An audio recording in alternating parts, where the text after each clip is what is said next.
Welcome to TORAH Talk. I'm your host, William Hall, broadcasting live out of Kingsland, Texas, USA, with episode number 105 of Rabbi Tovia Singer's Let's Get Biblical Q&A. Welcome and presenting Rabbi Tovia Singer again. Been missing you, sweet Rabbi. How are you? Great to be back. Good. I really love this song. I wish I could play the whole thing before we started, but it's just, people don't have that kind of patience. That's all right. Wow, welcome back. It's good to be back. I hope everybody had a great Thanksgiving. If you celebrate Thanksgiving Day, I know we had a really good one with our family in Oklahoma, and I got to see my mother and stepdad and a cousin, and it was very relaxing, except for the drive. I could always do without those long drives. I'm just not a driver, I guess you could say. So how was your this past week? It was fabulous. We just did a terrific presentation, lectured in Jakarta today, and I didn't realize it was Thanksgiving because I'm on the other side of the planet. Right. So but we had a wonderful program today, where we had Jews, B'nai Noach, Christians, Muslims, gathered together for a few hours of studying Tanakh. So that was very, very exciting. Wonderful. We really had a wonderful time. It was very, very special, yeah. Every once in a while I'll get a question or a comment saying, because some people still don't know where you're at, and they will say, it's really interesting. They say they're here in like Texas or something, and say it's Shabbat, but Rabbi Singer's on the internet. I'm like, yeah. Let me walk over to his house and let him know that he shouldn't be doing that. So your time frame is 12 hours off of ours. I mean, almost to the minute. So, that even caught me a few times. I was like, is this guy really Orthodox rabbi? Why is he on the internet? And I had no idea where you were located. I was oblivious to it, but it's fun. Okay, so anyway, so your lecture that you did, how many hours ago was it? Maybe 6 hours ago, 7 hours ago. We started about 2:00, and the lecture went for about 3-4 hours. Wow, and it was very exciting because it was a really nice mixed group. Indonesia is the largest Muslim country in the world, with, I don't know, let's say 230 million Muslims, but there are also 25 million Christians and so forth. It's a sizable country. So there was really had an eclectic group. We had Muslims that came in from other islands, like and traveled for 12 hours just to be at this program to study Tanakh and to ask their questions. And it was just very shocking. I mean, one fellow and his wife on a motorcycle or scooter, which is very popular here in Southeast Asia. When I say popular, I mean the streets have hundreds of thousands at a moment you see, and people sometimes travel across islands going over ferries, and this one fellow traveled hundreds of miles just to spend a few hours, he and his wife, to study a few hours of Tanakh. So that was really exciting. It was a wonderful gathering of folks with great questions. We just had a blast. It was a wonderful. I couldn't possibly have enjoyed this day more than I did. When you do your lectures, do you is the format? Do you give your lecture, but then afterwards you go ahead and do Q&A, kind of like what we do here? No, never. No. Oh, really? No, I don't really like giving. I used to give lectures. I used to speak. Typically, in my many public speaking engagements, I would speak for 45 minutes to an hour, and then I would take questions for a couple of hours. But I found that people really love the Q&A, and I do too, because it's completely unpredictable. You never know what people are going to ask about, and I really enjoy the spontaneity of Q&A, and I so much cherish it because you never know what's coming, that at the moment the call comes in, you just feel it, and you feel that pow. So I don't like things that are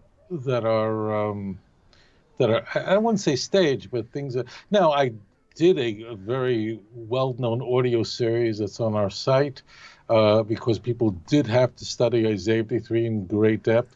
We are going through the book of Isaiah. Those are full, big presentations because people want to study these topics in depth. But now every show I do is Q&A. I enjoy it. The audience loves it, and it's reality broadcasting because you don't know what's going to happen. It's completely unpredictable, and it's exciting. And Do you get to record? hear. Do you have? Can you record video record it and actually put them up on the internet so we can all see them, or is it just something that's Sure, more of course. really? Oh, The that'd be show awesome. that the Yeah, that would be lecture I great. gave today, I mean, it's not a lecture, as I said, it was a Q&A. Must have gone, I think it went for 3 hours. It was the longest ever. 3.5 hours. Yeah, it's all been recorded on video, and I'm going to put them up in modules on in Nice. YouTube, and they'll be coming out over the course of the next couple of weeks. When we put it up, so I like to put up all the passages. It's like quote a lot of many verses and refer to things that people I think want to see visually, and sometimes I discuss chronology and history, and I kind of want to bring it together so people can see it visually. It makes it easier. So yeah, they'll be going up. They were all recorded. It really was a very, very exciting day. Every Nice. question was a knockout. We had Christians who asked some very incisive questions, very thoughtful, just wonderful. A terrific young man who was a Seventh-day Adventist asking some pressing questions. Just loved it. The whole day was brilliant. Loved it. Nice. I didn't realize it, but I actually have with the software that I use. Remember, I was trying to figure out how to get video editing software so I could actually use it and stuff, and I didn't realize it until recently that the software that I'm using, I can actually do video editing on this actual software. So I'm gonna, because there's a couple topics that you've talked about before that you don't have modules on, and I may go back and actually create modules out of those just to get them out there. So it'd be kind of nice. So, okay, well we'll get this thing kicked off. Appreciate you sharing with me all the small talk I needed to indulge in. And so number is 855-952-4253. Please call in with your questions. Let me put that number back on screen again. I think I covered up my screen where I can't see it. There it is right there. I'll put that up for you now. And so it's 855-95-BIBLE for you on the go. You can program it in your phone later. And just when you call in, you'll leave if you call when we're not recording, you'll have the opportunity to leave a message. If you'll leave your name and number and keep it kind of, even if you're live or recording, it's better to keep your question condensed rather than making it long. If you were to write out your question on a piece of paper, it really should be in a couple sentences if you can. I understand some questions are complex and you really can't, but do your best. We'll do our best to get to them, and some questions just won't make on air. But maybe you can contact Rabbi if you don't get answered. You can send him an email, toviasinger1@aol.com. And if he can find you in the middle of that haystack of thousands of emails, you might still get a chance of getting hold of him. So, and same here. People send me messages all the time, and I'm not being rude. I just simply don't open them. And part of the reason why is if I don't think I have time to respond, I won't open them until I think I have time. But then by that time, 20 or 30 messages come through, and I lose 15 of them. So just be patient. One of you try to reach Rabbi Singer or anybody else for that matter. And yeah, so we'll get going with this thing. Okay, so Rabbi, the phone line, like I said, the phone lines are open, but no one's calling in yet. So I'm going to start off with a written question that was submitted. Hi, William. My name is Leanne. I've been on my journey out of Christianity for at least 5 years. I would currently classify myself as a Noahide. I would like to leave a question for Rabbi Tovia Singer. My question is, is the truth that the Catholic Church formed Islam and trained Muhammad as a way of deceiving people? I've seen a few YouTube videos claiming this and want to know if there is any fact behind it. Thank you, Leanne. Leanne is a great question. Rabbi, you feel like tackling this one? Wow. So the question is, did the Catholic Church invent Islam in order to mislead people? That's about the it's one of the crazier ideas. And I just would say to you that whoever staked out such a claim, make sure never to study anything that person teaches, because there's nothing could be more ridiculous.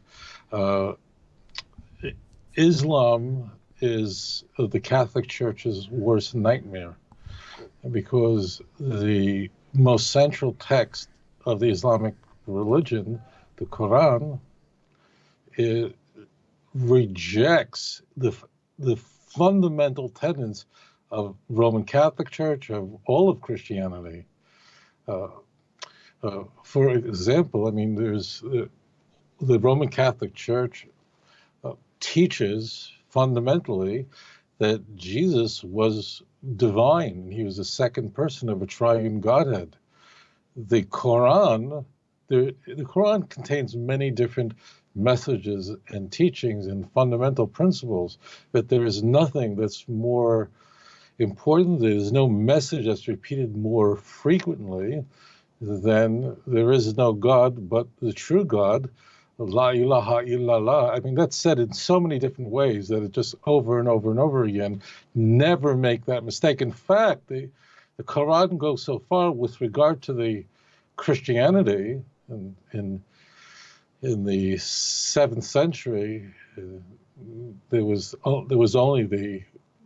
no Protestantism then. It doesn't make a difference. Anyways, because Protestants believe in the Trinity. The Quran very specifically condemns the doctrine of the Trinity, very specifically in Al-Nisa, which means the 4th surah, verse 171, where it condemns, it calls them the people of the book, but in this passage it's referring specifically to Christians, and the Quran condemns them and says, stop exaggerating your teachings. There is no truth, and there's only one God, and there is no three, or there is no Trinity. So the Quran very specifically attacks the doctrine of the Trinity. The Quran, it's actually all over it, but in the 4th surah, in the 5th surah, 19th surah, everywhere, it specifically says, do not teach and do not believe that the Messiah is God or the Son of God. So it's over and over again assaulting what emerged out of the Council of Nicaea and Constantinople in the 4th century, 325 and 381 respectively. So it specifically says that the Messiah is not God. And the Quran considers Jesus to be the Messiah, but it is very important to understand that the concept, who Jesus is in Islam, is completely different than Christianity.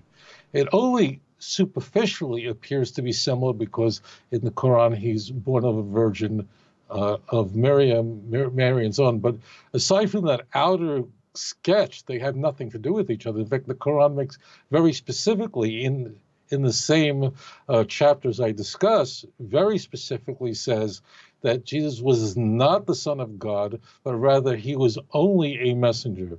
So the Quran is very directly attacking the fundamental heresy of Christianity. Christianity's a self-inflicted wound of the church that would develop over time, where Christendom would make Jesus not just the Messiah, but God manifested in the flesh. So anybody who would suggest the Catholic Church invented Islam is lost their mind, essentially. It's not only so the first thing is that in Islam, Jesus was a Navi. He was a prophet. He was actually a higher order of prophet called the Rasul, which means he brought a Sharia, he brought a specific message. But he was in no way divine, no way worthy of worship. And his message essentially is for Jews to keep the Torah, to be faithful to the teachings of Moses. That's what Muslims teach. So it has nothing at all to do with the Roman Catholic Church, and opposes the Roman Catholic Church, because in the central to Christianity, and now we can sort of wind the clock back further, and that is what we find in all but one of the four Gospels, in Matthew, Mark, and John, and certainly in all of Paul's letters, the notion that Jesus died for the sins of mankind, that the centerpiece of Christianity is that that Jesus was crucified and died for the sins of the world. And if you believe in him, you're saved. And if you don't believe in him, you're damned. You're going to hell, and there's no hope for you. It says it openly in Mark 16. It says all over the Christian Bible that there is no salvation outside of the cross, and anybody who attends any Christian service, unless it's some Unitarian Universalist church, you're going to hear that from the minute you walk in to the minute you leave, and that is that Jesus died for the sins of mankind, and if you believe in him, you're washed in the blood of the Lamb. And if you don't know what I'm talking about, that means you grew up in Borough Park, Brooklyn, in a Jewish neighborhood. It's that's the core tenet. In Islam, this is complete nonsense and heresy. In fact, in the same surah, in Surah Al-Nisa, but just a little bit back in chapter 4, but verse 157, the Quran is very clear that Jesus was never even crucified. And it only appeared that way. Now, there is some discussion among Islamic scholars of precisely what does it mean that he appeared to. But what is clear is that the Quran is saying that Jesus never died on the cross. According to almost all Muslims, Jesus never died, but rather ascended to heaven. But the key point is not only didn't he die for anybody's sins, he didn't die. He was never crucified. Now, that takes the whole Christian Bible and throws in the garbage. Bear in mind that when Muslims speak, I'm not the elected spokesperson of the Islamic religion, but this is a point that it's very easy to speak to. The centerpiece of all of Christianity is the cross, Romans chapter 1. I mean, that's everything. According to Christianity, Jesus didn't die, let alone for anybody's sins. And in Islam, not only didn't Jesus die, but nobody could die for anybody's sins. And the only way that someone could be forgiven is by repenting, by turning back to God, confessing their sin. And then through God's mercy, in fact, one of the names of God that's very prominent in the Quran is God is called the Rahman, which also is in Judaism, that through God's mercy, a Muslim hopes to be forgiven for their sins. Muslims don't walk around saying, I'm guaranteed anything, but, like someone gets on a plane and they hope very much that plane lands. But Muslims put their hope of forgiveness only in the mercy of God as a result of their own initiative, as their own repentance, and so on. So the Catholic Church opposed Islam. In fact, the most notorious polemicist against Islam, who said pretty much the most vile things about Muhammad, was a Catholic monk who was a saint, Saint John of Damascus in the 8th century. He wrote a major work attacking heresies and attacking Muhammad and attacking he was quite familiar with Islamic teachings. He lived in a world that was in the world of Islam, and he assaulted, he attacked Islam from every which way, let alone that the Islam and Christianity would battle for more than 700 years. A war that would begin very early in the 8th century, let's say 810, and go all the way to the 15th century, to 1492. Imagine a war battled for more than 7 centuries. The Arabian Peninsula, during the time of the emergence of Islam in the 7th century, was filled with pagans, for sure, with the Jewish communities in Arabia, and Christians that were there. And you can be sure that there was competition. According to all Orientalists, people who study this topic, that the Jews and Christians were both vying for converts among the pagans who were in Arabia. It was the idea to Christianity that someone would emerge and say that the doctrine of the Trinity, the core creed of the church, is complete heresy, and that the Quran would identify the Trinity specifically by using the word, by attacking the concept that God is and his messengers do not speak of three or a trinity. It very specifically says that Jesus never died on the cross, that Jesus was only a messenger. This is very important, and I'll just say this, and if I don't think any Muslim will be angry at me for saying this, but I'm not gonna. I think it's when I hear sometimes Muslims even use the term Jesus Christ, I would. It's really not my business for a Jew to stick his nose in someone else's religion, but the word Christ is a Greek word, and essentially Islam stripped away everything that was Greek about Christianity, to the point that Jesus is a messenger, died for nobody's sins, wasn't crucified, wasn't divine, wasn't the Son of God. All of that Islam rejected. So no, whoever is going around teaching that the Catholic Church invented Islam or had anything to do with creating Islam is completely ignorant of the Islamic faith, and it might as well believe in a flat Earth society and so on and so forth. But it's an interesting question. I never heard that before. I'm actually guessing that maybe the same people heard a similar story about Christianity being invented by the Jews to take the idolaters away from Judaism, because they say Paul could have been used as a decoy to steer people who were in idolatry away from Judaism. Anyway, maybe you can talk about that later. Well, I mean, just to say a point here, I mean, that would have been. Look, the New Testament is very anti-Jewish. Now, I know the Christians, I'm going to get 5,000 emails. Right. Don't send them to me.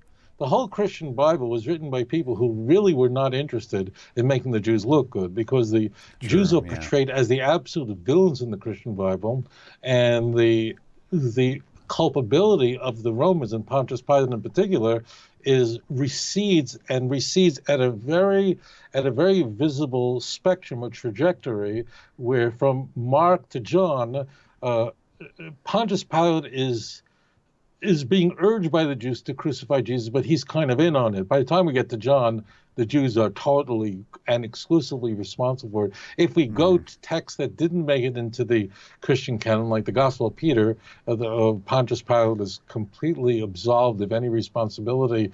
So no, the Christianity emerged was a very anti-Jewish religion from the time we have the writings of Paul. In fact, 1 Thessalonians, probably almost certainly the oldest surviving Christian document, no doubt from the hand of Paul, in chapter 2, verse 14 through 16, states openly that the Jews are uniquely responsible for killing Jesus and are contrary to all mankind. So we have the Jews are attacked and assaulted right from the get-go, and it just goes nuclear from that point. So, no, these conspiracy theories are only work on people who don't go to the original text. Go to the original text, look it up for yourself. This is complete nonsense. Wow, that's cool. I just went to look that up. Yeah, 1 Thessalonians 2:13, 14, 15. That's interesting. Wow. Yeah, even as they have the Jews who both killed the Lord Jesus Christ and their own prophets, contrary to all men, forbidding us. I mean, let me just say this: if you're in Canada and you expressed what it says in 1 Thessalonians, if you were in Austria and you just expressed, let's say you said that publicly, if you were in Germany, they would throw you in prison. Wow. The United States doesn't have hate laws, but I mean, you could pretty much say whatever you want, as long as you don't actually tell people to go kill people. But in Canada, and certainly in Germany and Austria, if you would get caught saying what is in the Christian Bible, you can be thrown in prison. Wow. For hate. Absolutely. That's crazy. I mean, look, Christians are not crazy. Luther was not a nut job. Luther looked at these texts, these Christian texts, and concluded correctly, based on these texts, that if these texts are the word of God, then the Jews are the most banal enemy of God and the Christ killers. And in the fact we have very early documents like Melito, a very early church father, in the 2nd century, who holds the Jews completely culpable for killing God, for committing deicide, in a very elaborate letter which survives. So very early on, the Jews are held accountable. And not only are the Jews of that generation, meaning of the generation of Jesus of when he was crucified, but in Matthew's gospel, the Jews pronounce that filthy text that where the Jews pronounce that we take, after Pontius Pilate washes his hands of the guilt of Jesus' execution, the Jews say we take it upon ourselves and our children, which means that the Jews in Matthew's view are not just then, but for all time are responsible for these. Luther was a completely rational person. It's a very big mistake to say Luther was an anti-Semite. Martin Luther would have been a very nice person, I am sure, if he was never exposed to these hideous texts. Interesting. And I'm really shocked. I want to say this to the Christians who do like Jews. You guys are amazing. To read a Christian Bible and not just want to chop a Jew's head off is just shocking. Right. And it really is kudos to you that you can read these texts and walk away from it and not want to just chop a Jew's head off. So that's good. All right. Okay, well, let's take this caller. Caller, welcome to the show. Please tell us your name and where you're calling from. Hi, my name is Steve. I'm calling from Brooklyn, New York. Welcome, Steve. Fan of the Rabbi. Hi, thanks. So I sent this question to the Rabbi on the intermediary days of Halamite Sukkot. So Rabbi, I also sent you that video. So I don't know, I just kind of tuned in the middle. I hope you didn't ask this question, but it kind of connects to what you're saying. So we get all very upset about the story of the Good Samaritan and how anti-Semitic it is. However, what's the difference between that and all the prophets that rail against Israel, like Zechariah, Jeremiah, the 2 sisters that were prostitutes, and even in the 5 books of Moses when the Jews sinned, we're also exposing our bad stuff, airing our bad laundry. So what's the difference between the two? How do we differentiate? And then also, I just had a quick question. If you want to handle it, if not, it's okay. In this past week's Torah portion, we read about how Jacob was fooled into marrying Leah. My question to you is, why did Rachel agree to this whole deception? What about Jacob's feelings? How come Jacob is chopped liver and we're more careful about Leah's feelings as opposed to Jacob's? Thank you. Thank you, Steve. Appreciate it, buddy. Thank you. Shalom Aleichem. Thanks. Okay, so let me address this question. Go ahead. This is a question that's asked frequently. I discussed this in the past, and I'll repeat it again. What we find, the story of the Good Samaritan, I grew up in the English-speaking world, and Good Samaritan always is associated with something very positive. It's about somebody who helps another person out, who's in trouble. Something's happening to him, and a person steps in, and he's a Good Samaritan. And there are many hospitals called Good Samaritan Hospital. It means to any English speaker, the term Good Samaritan only conjures up very positive thoughts. But the parable of the Good Samaritan, which is found in Luke chapter 10, is a disgusting anti-Semitic parable. In short, there's a man lying on the road between Jericho and Jerusalem who's dying. And along comes the priest, the Jew, the fancy Jew, and he goes, ha! And he sees the man there who's laying on the side of the road, and he walks by, and he's not interested in helping him. And then along comes a Samaritan, and he sees the person who's on the road. And what he does is, in stark contrast to the filthy Jew, he goes and he takes the person and he feeds him and takes care of him and nourishes him and cleans him and so on until the person is better. This is in the Christian Bible. This is a repeated theme, although the parable of the Good Samaritan is in elsewhere.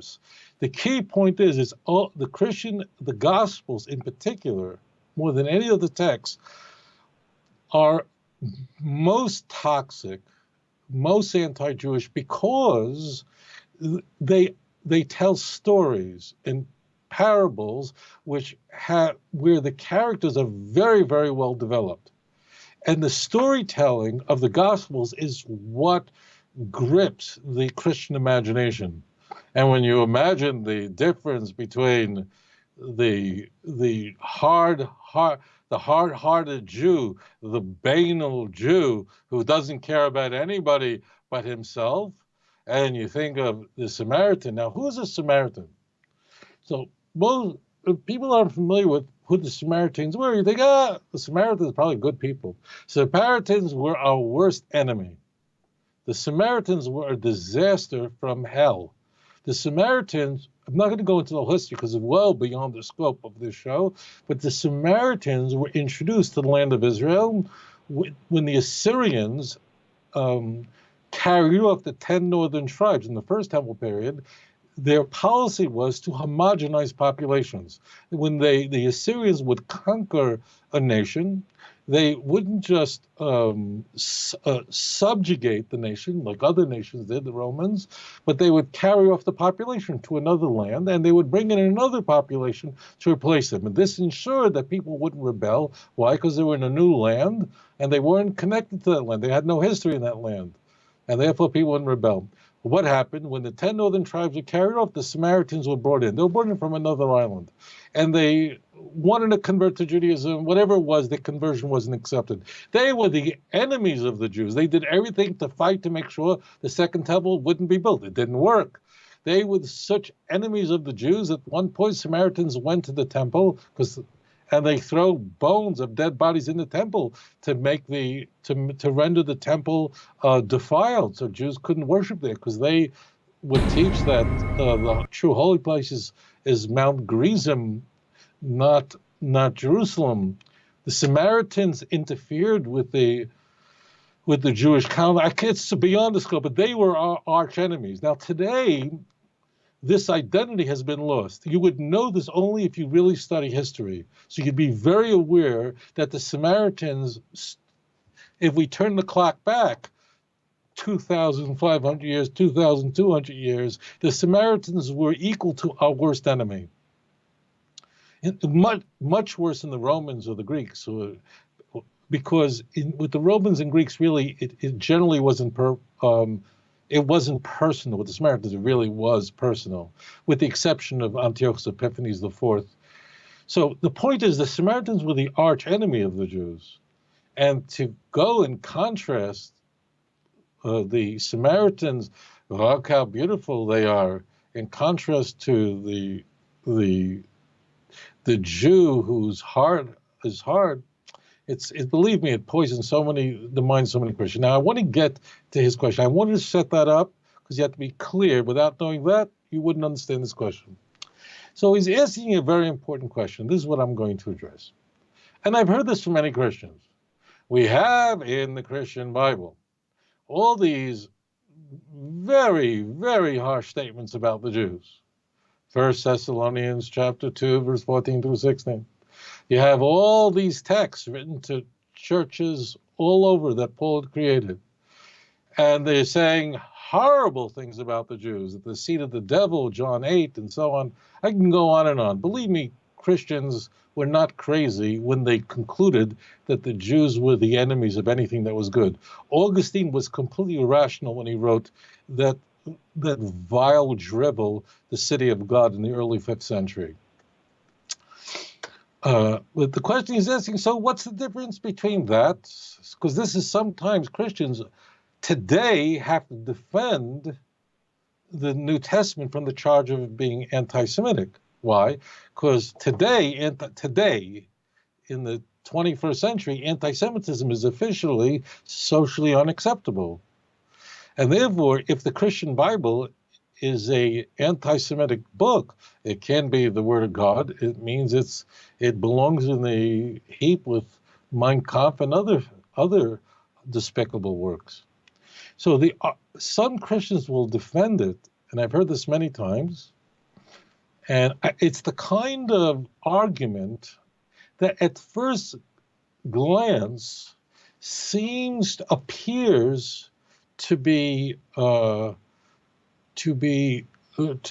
interesting, and go and will argue, why are you so against the condemnation of the Jews in the Christian Bible and in other church fathers who widely condemn the Jews? Justin did, they all did, one on top of the other. Tertullian wrote books. They wrote books again. They were a bunch of anti-Semites. There was no church father who liked Jews. None of them. That filthy church father Irenaeus, who was the bishop of Lyon, they all couldn't stand Jews. And if you don't believe it, go look up church fathers on the Jews, and you'll see you'll fall off your chair. But the argument goes, well, you have all these canonical and patristic writings in the church, and they're all very, very critical of Jews. But if you open up the book of Isaiah, it's also very critical of the Jews. You read Isaiah, this is his question. This is the question that has to be addressed. If you read Isaiah chapter 1, how does it begin? Isaiah is castigating the Jews for behaving badly and tells them about their iniquity and the sin, and you should have been like Sodom and Amorah, and if you raise your hands, God won't listen to you, and God says to them that I don't want your offerings and your offerings of your new moon. I don't want them. They're disgusting to me. And Jeremiah widely rips into the Jews. Read the opening few chapters of the book of Jeremiah, chapter 3, chapter 4. Believe me, you'll start shaking in your boots. You'll shake in your boots from these chapters. So they'll say, so what is the difference? The Jewish Bible, isn't that also, God forbid, anti-Semitic? Because it also is filled with very harsh criticisms of the Jews. In fact, one can say that one of the most central themes in the prophetic works in particular is the constant condemnation of the behavior of the Jewish people. It goes on and on and on with that. In fact, when the Jews do good, it frequently doesn't even mention it. I'll even go further. I'll surprise you. If you find texts in the Tanakh that are very flattering about the Jews, they're usually said by wicked people. Haman said to Achashverosh that there's one nation that they have their own Torah, their own law, and they follow that. That's quite a compliment. You won't find Isaiah saying that, but Haman did, right? And Korach, the rebeller against Moshe of blessed memory, said all the Jews are holy, right? We have a very strange thing that not only are the prophets very critical of Jews, but I could show you very frequently that the wicked people in Tanakh were very complimentary of the Jews. So what's going on over here? What is the difference then between criticism and anti-Semitism? And there's a much broader question. What is the difference between legitimate criticism and hate, hatred, and racism? What's the difference? The answer is we know there is a difference. Well, what is exactly the difference? And the answer, I think, and this is the question we're going to address here today, the difference should be crystallizing for you. When a great teacher, a prophet, when they criticized, they went right to the Jewish people and they said, you need to repent. Just like a mother says to her son, how are you behaving? Look, is this the way a Jew behaves? Is this the way a young man behaves? Is this the way a nice young man, a young man from Mexico behaves? Is this the way? So it's not a racist. The mother's trying to make the child better. That's the goal. Now, if I go to somebody else, if I go to the church that Paul created to somebody else, says, you know what they did? They, the Jews who both killed, the Jews are now third person. That's filthy anti-Semitic dribble. If you really care about someone, you tell them personally to their face, you need to be better. You got to put away those cigarettes and stop taking drugs. You could do better than that. And the way you're behaving now is absolutely disgusting. That's how someone who loves. But if a parent will never go to a third party and say, you know what my son did? He's a filthy, disgusting Jew. He never would do that. But believe me, I had teachers who said to me, to my nose, is this how a Jew behaves? If I didn't behave correctly, believe it, I got it. But they would never go somebody else. They told me why, because they love me and want to make me better. So the difference between racism and the canards that are expressed in that venue is not for the purpose of making the person better. If you read Mein Kampf, Hitler wasn't interested in improving the Jews. He was interested in getting rid of the Jews. If you read the ranting and raving of Augustine, he wasn't writing a city of God. He wasn't addressing Jews. He was addressing people who lived in the empire who just witnessed the collapse of Rome, the sacking of Rome in 410. And he had to explain how the heck did that happen if Rome turned to Christianity. I'm not going to go off in a whole tangent, but he wasn't writing to Jews. In these letters, in these texts, it's talking about them, about the Jews, in the third person. And that's what's disgusting. So therefore, the real criticism is, I want you to be better. That's a good thing. You're acting badly. That's not racism. That's not hate speech. That's love speech. And that's why, incidentally, the prophets are critical of the Jews. Why? Lama. For what purpose? Because they wanted to make us better. That's why. Because Yeshayahu loved the Jewish people and wanted to shape the Jewish people that they should be a Or Lagoyim, a light to the nations. How would a nation who is not connecting with God, because perhaps they were keeping kosher, certainly, but there wasn't social justice, and they were not feeding the hungry and clothing the naked and caring for the most vulnerable members of society. So he said, change your ways. And then he says in chapter 1, the same chapter, he says, if you'll in fact change your ways and care for the orphan, then although your sins are as red as scarlet, I'll make them, they will become as white as snow. Come, let us reason together. So Isaiah is filled with love. This explains also why is it that wicked people in Tanakh, I'm not going to go through it all, but a lot of wicked people said a lot of nice things about Jews. And the question is why? Why would Haman ever compliment the Jews that they follow the Torah? The answer is that Haman had no interest in making the Jewish people better. They weren't interested in it. They were not interested in proving the Jew. They were interested in, they had other issues. Korach wasn't interested in making the Jewish people a better nation. He was very jealous, and his pride was his destruction, was his fall, and therefore he didn't mind saying what he was observing. Look at Bilam HaRasha, the wicked prophet Bilam, who said, Ma tovu alecha Yaakov, look how you tend. The wicked people are saying nice things. Right. The answer is that wicked people were not interested in making the Jewish people better, so they called the shots the way they saw it. But a good parent, a good father, a good teacher, a good messenger, a great prophet, he's not interested in these empty, these superlatives, oh, you're so good. Then I understand why. How is that going to make you better? How is that going to make you spiritually stronger? They're not interested in that. The purpose of Tanakh, the prophets were doctors. They had no new mitzvah to add to the Torah. Their whole purpose was to refine the children of Israel, that they would follow God, and as a result, they would raise the world, because the purpose of the central mandate of the children of Israel is what? To be Or Lagoyim, a light to the nations. The central role is to be a priestly nation, a Mamlechus Kohanim, a Goy Kadosh, a king of priests, and because the whole world belongs to me, Exodus chapter 19.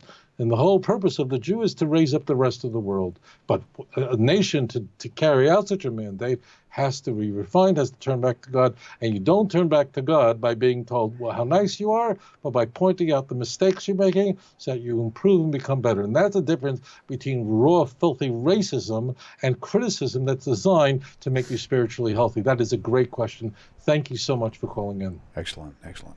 Okay. Hey, something I was just thinking about, I want to ask everybody out there, if you are friends with David Kahn on Facebook, his wife, Joan, is at cancer, and I think they just checked in, or no, they just got discharged from a hospital on Wednesday. But anyway, so even if you see this video a year from now, if you, don't mind, just pray for Joan and David Kahn. So that'd be awesome. All right. So, okay. So the phone lines are still open. We don't have anybody on hold, so I'm going to go and fall back on another question. Let me put that back up here that we've got. I don't remember if this was a called in converted to text or if it just came through text, but here it is nonetheless. Let me pull it up here. And okay, here we go. Sorry about that. I had it on screen, but then when I saw that post, I switched over. Okay, question for the show. Not sure if this is the venue for questions for Rabbi Tovia Singer. If not, please let me know. Okay, so I would like to know what the Tanakh teaches regarding God's sovereignty, man's will versus God's will, and predestination. I know the Christian perspective. Actually, we may come back to this. I want to take this call. Caller, welcome to the show, and please tell us your name and where you're calling from. This is Janine Foster from Corpus Christi, Texas. Hi, Janine. Welcome back. Yes, well, I have a question about Chabad. What is Chabad and Orthodox? What is the difference of Orthodox Chabad and Orthodox? Okay. I know it sounds crazy, but no, that's fine. That's a pretty simple question, Rabbi. So you basically want to know what is the difference between regular Judaism and the Chabad version of Judaism? Is that kind of? yes. I mean,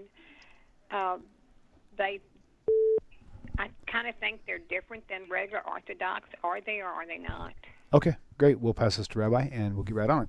And for all you callers out there, anytime you actually hear another caller on, or if you see this thing pop up on your screen, which I'm going to put up now, if you call in, I won't be able to get your call. So if you see this pop up on your screen, basically, caller on hold. If you call in while that blue strip is up there, I won't be able to get your call. So just wait till that goes away and just fit your timing in between calls. So Janine, thank you for that question, and we will let you go so you can watch the answer on air. Okay.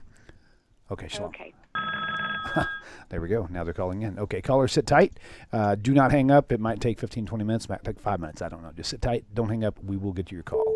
Okay, Rabbi, take it away. Okay. So the very fast answer to that question is there is no difference in Chabad. Well, Chabad is a movement that began in the 18th century. It was founded in the late 18th century by a great rabbi, Rav Shneir Zalman of Liadi, and the name Chabad is an acronym for Chochmah, Bina, V'das, wisdom, understanding, and knowledge.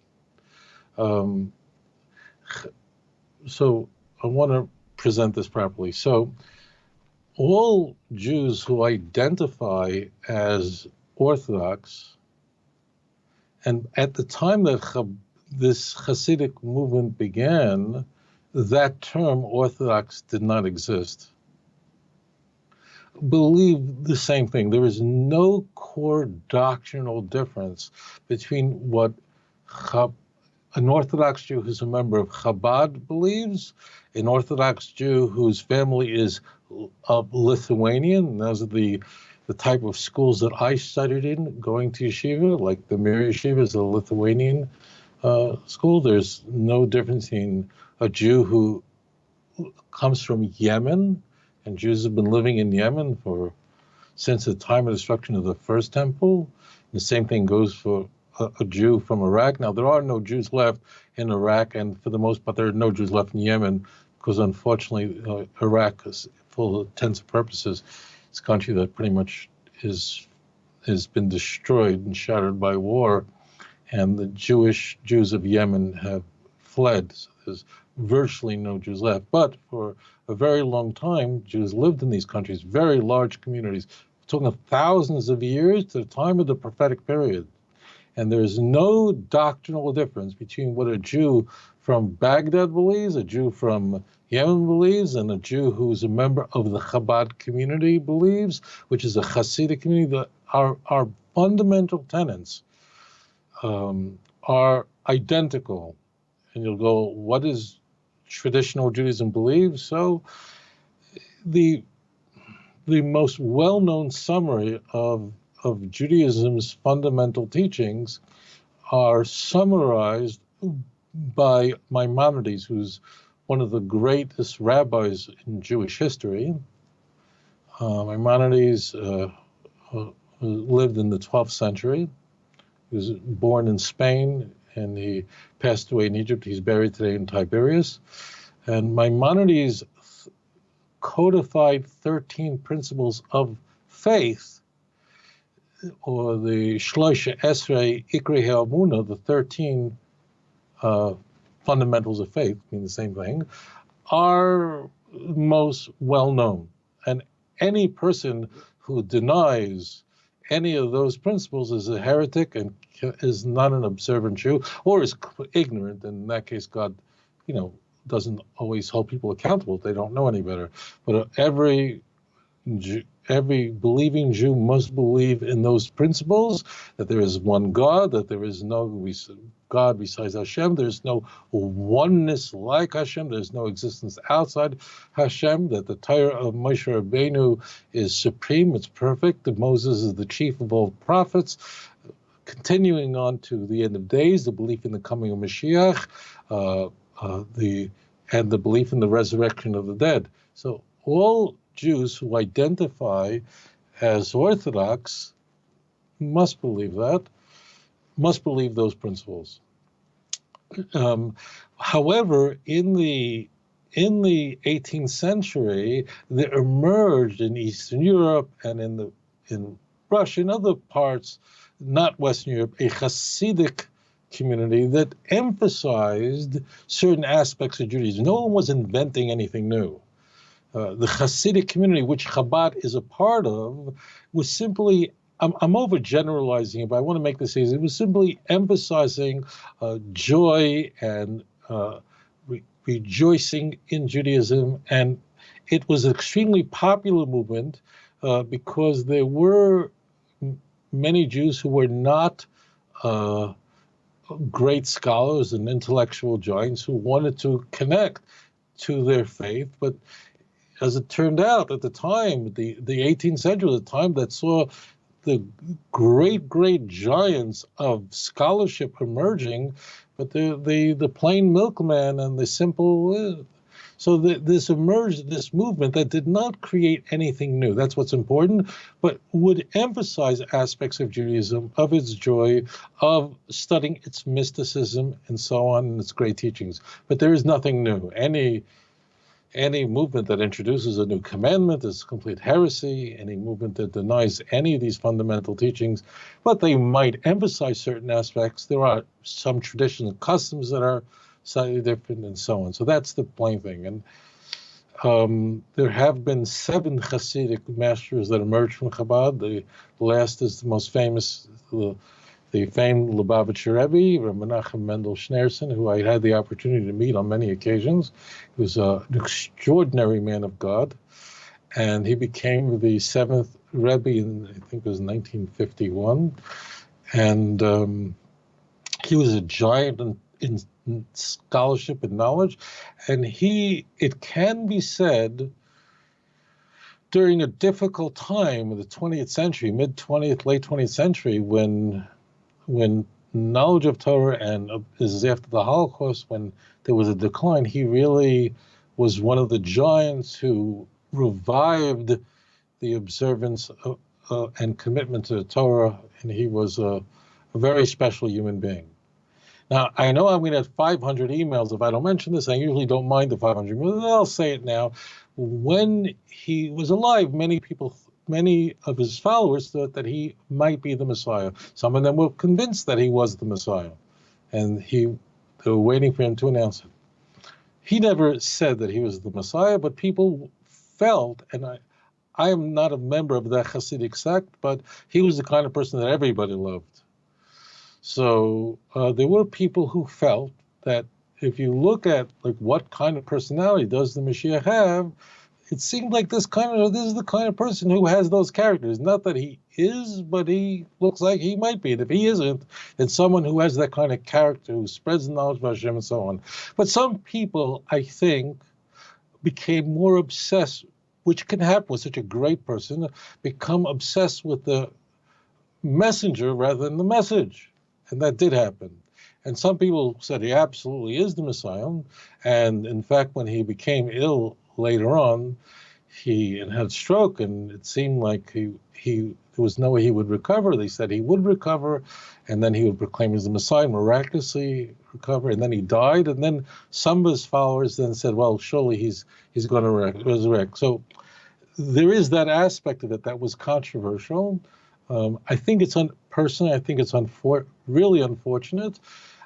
I like to think that it's a minority and that this idea is waning, but that's the only controversial aspect, that there is a sect that believes that he is the Messiah. Although I think it's waning, I don't think it's that prominent anymore.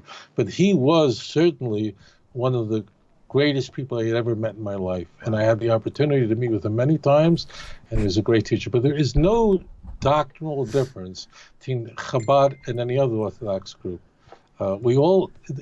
Different Orthodox groups may emphasize different aspects, may emphasize modesty, emphasize certain aspects, but there is no doctrinal difference. Lahavdil elef alfei avdolos, as you find in Christianity, where they argue over fundamental tenets of the nature of God. We never had such a thing. Or what is included in Tanakh, this doesn't exist. Or was Moses the supreme prophet? This never happened. But none of those things exist. So Chabad is an Orthodox Jewish group. Gotcha. Okay. That's cool. I'm glad you covered the part. And you know, I've heard the same thing about it waning. I've met a couple people who are Chabad, and they said that we thought. So not we think, but we thought. You know, so the waning idea definitely is for sure happening. I don't know to what degree, but still. Okay, caller, welcome to the show. Please tell us your name. Pardon me. Please tell us your name and where you're coming from, or calling from. Excuse me. Hey, Rabbi and William, how are you? This is Danny Harper. Hey, Danny Harper. Welcome to the show. What's the question for Rabbi? Hey, question. These are two general questions that maybe Rabbi Singer can answer. Give us your most important one. Give us your us most. Okay. Pick the one of the two you'll want the best, because we got a lot of callers calling in. Okay. So as a Baal Tshuva myself, in the Rabbi talk a bit about how someone like myself, who has many non-Jewish friends, family, coworkers, what is the best way to integrate with the non-Jewish world and still remain and keep my Jewish identity? Okay, first explain Baal Tshuva. I'm asking Rabbi, of course, so that all the viewers will understand, and then also help us understand your. So, did you convert to Judaism? Are you Jewish now? No, I'm a Jew. I just. Oh, you are a Jew. Okay, so Baal Tshuva. Okay. Yeah, I'm a Jew. Okay, but you have a lot of Christian friends, or you're around a lot of non-Jewish people. Yeah. Yeah, could you refine your question just for me a little bit, because that was very vague and what do you do? What are the circumstances? Who specifically?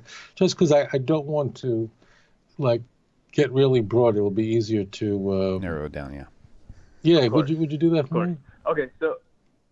So with regard, let's just an example would be, if I want to go to a coffee shop or something that's not kosher per se, but I want to wear my kippah and study Torah in that place. Is that a holy place to do those things? Is it appropriate? If I want to talk to non-Jews at other places outside about Judaism, is that also, is that appropriate as well? That kind of thing. Does that make sense? I think so. I'm going to answer you very broadly, but thank you very much for your question, and I'll do my best to address your Okay, point. Great question. Thanks for calling in. Okay. All right. Thanks. Okay, phone lines are back open. If you want to call in, I'll put you on hold, so you'll be the next one up. Rabbi? So I don't know. I mean, I thought coffee shops do serve bottle of orange juice. I don't know of any prohibition for a religious Jew to be in Starbucks and having whatever. That stuff is kosher. The point is that the question is, who is learning from who? Who is the teacher? Who is the student? So the role of the Jew is to be a light to the nations, to be a mamleches kohanim v'goy kadosh, which means that we are to reflect how the nations are to worship God. We're supposed to reflect that to the world, to be an or lagoyim, Isaiah chapter 49, verse 6. And believe me, Isaiah worked very, very hard and criticized the Jews very heavily because they were not living up to that standard, which the Jews had to live up to. They had to be a light to the nation so that the words of Zechariah 8:23 could be fulfilled. The 10 people of different nations would grab the shirt of a Jew and say, "Take us with you, because now we heard that God is with you." So, and that the nations will go by your light, arise and shine, Isaiah chapter 60, and so on. So, but the key is that the Jews should always be a light to the nations, but we shouldn't conversely imitate the ways of the nation. The Torah says in Leviticus chapter 20, verse 23, "Lo yiselchu b'chukas hagoyim," which means that you should not imitate, "Lo yiselchu b'chukas hagoyim," you should not imitate the customs and the ways of the nations, those who are not Jewish. Now, what does that mean? I want to be very specific here. The term that's used there is "Lo yiselchu b'chukas hagoyim." So what is a chok? So a chok is a type of law. And it's a type of law that has no rational explanation. So there are mishpatim that we understand. And certainly if you live in the United States has many great laws that are really based on the teachings of Judaism. And those laws one should uphold, and so on. All these wonderful laws in the United States. But if there are any silly customs in America where people on Halloween dress up in all kinds of costumes and go trick-or-treating, it's absolutely, because that doesn't have a rational explanation. So that's completely forbidden. And what you should do is you should be an example to people that you shouldn't run around and dress up like all these things and running around in what's All Saints Day. It's really an ancient Jewish holiday, and in any way take part in these activities. So the key point is, if, of course, there are righteous, upright non-Jews who are teaching science and so on, it's absolutely fine. You'll study in university with you'll have professors that are not Jewish. They teach math. It's fine, it's absolutely terrific. But when it comes to the customs and mores of the nations of the world, the Jew has to be the light of the nations. The Jew has to be an example of how to worship the God of Abraham and Isaac and Jacob. Now, am I suggesting that the vast majority of Jews live up to this standard? The answer is no, that it's a remnant of those who are faithful, those who are loyal. And what I'm saying is not me trying to do damage control or prevent 5,000 emails coming to me and say, "Oh, look at, and all these guys in Hollywood and all this garbage." I'm not suggesting that, because it's only a remnant that is faithful. Read Zephaniah chapter 3, verse 12 through 16, that describes the faithful remnant of Israel. What kind of a nation would that be? Read it for yourself. I won't even tell you. But when you read it, you go, this is a beautiful thing. So the answer is that of course, Jews and non-Jews, they study all kinds of sciences and math and hard sciences. That's fine. But a Jew should be careful, number one, not to learn from the customs of the nations of the world. The customs, these ideas, that's absolutely forbidden. Don't try to imitate them. Don't try to wear the latest fashion, whatever they come out of Paris, the latest thing, because they wear a wide tie, they wear a thin tie. You don't have to go imitate the nations of the world. It's not, you don't have to go change your style dress because they did some parasite in Paris decided that you should wear long stockings, short ties, high hats, low nose. Forget all that stuff. So we don't do that. We don't try to imitate. It doesn't mean that we walk around looking, but we don't go running around with all these things. We don't go running around imitating the ways of the world. We are instead supposed to be an example to the world, and therefore it certainly would be a very great thing to be in Starbucks, to open up an orange juice, Tropicana, whatever they sell there, and make out loud, Baruch Atu Hashem Elokeinu Melech Haolam Shahakol Nihiyeh B'Dvaroi. And somebody may say Amen. Another person will ask you, what are you saying? You'll explain to them that HaKadosh Baruch Hu is the creator, and he is the one that everything came into this world through his word, Psalm 33, verse 6. And if you're in a Starbucks, ask someone there who's, whether Jewish or not, say, would you like some food? Would you like some nice, whatever it is, apple juice? And you'll give them apple juice, and they'll go, thank you very much. They'll say, thank you for the apple juice. And what you say to them is, don't thank me. It's Hashem that created the apples. And the apples come from the Almighty, blessed be his holy name. And to him is all the thanks belong. Where did this practice come from? This I didn't invent. This is what Abraham, of blessed memory, our father, and the great prophet, who doesn't love Avraham Avinu, this is what he used to do.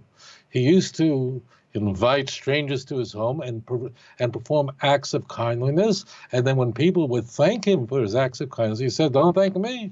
It's from him, thank him. And that's why, incidentally, there's the mitzvah to thank God for your food is really after you eat. Torah says you should eat me satisfied and then thank the Lord your God. The essential mitzvah of Scripture is the blessing after you eat. The one before you eat is a rabbinic tradition. Why after you eat? Because this is what Abraham did. This is how Abraham would share his faith. He would go, come in, eat, enjoy. He would prepare all kinds of food. Then, of course, they would thank him. He said, don't thank me, thank him. So that's how you should act. But don't imitate the customs of nations. That's absolutely forbidden. But rather be an example. If you wear a yarmulke on your head, if you identify, if someone can look at you and say, this is a religious Jew. So make sure you behave in a way that's a Kiddush Hashem. And you don't have to walk around in dug blue jeans like you're harvesting wheat. Dress like a person should. For those of you who harvest wheat, I don't mean anything. But I'm just saying, you should act as an example for the rest of the world and don't imitate the mores of the world. Let the world imitate the ways of the Jewish people, and which is the Torah. And when I say the Jewish people, I don't mean Bernie Madoff, and I don't mean these guys. You know I'm not talking about people who really fear Hashem and love the Torah. So thank you for that question. Very good, very good. Okay, let's get on with the next caller. Actually, in just a second. First things first, if you don't have Rabbi's books, Let's Get Biblical. I'm so used to quoting our name of our show. Let's Get Biblical, 2-part series available on Amazon, and you can find them. I'm gonna pull up your ToviaSinger.tv too, because I just love that website. Okay, so I'm just going to show you this for those of you who have never seen this before. Did I not do that right? It's ToviaSinger.tv, right? Mm-hmm. Okay, there it is. Oh, that's right. I didn't type it in all the way. Okay, my internet's coming through. There we go. Beautiful. Okay, whoops. I got to put up the right. There we go. So this is really cool resource. Rabbi has on here all of his, pretty much all of his content, going to through different resources like John and Jason, spiritualbabies.net, things like that. You can find everything Rabbi Singer has done on this website, ToviaSinger.tv. It's very easy to remember. You also should subscribe to his YouTube channel as well. You can join those members. And then also, if you don't have the audio, Rabbi, is there any news on the 24-part CD? Is that something that's going to come back out or not? You know, we might. It just became really expensive to produce. It's audios that are available free, so you don't need to buy it. But in truth, people did want to own the CDs, but to produce a package of 24 CDs was so expensive that we would just have to charge so much money for it, because it was just such an expensive project that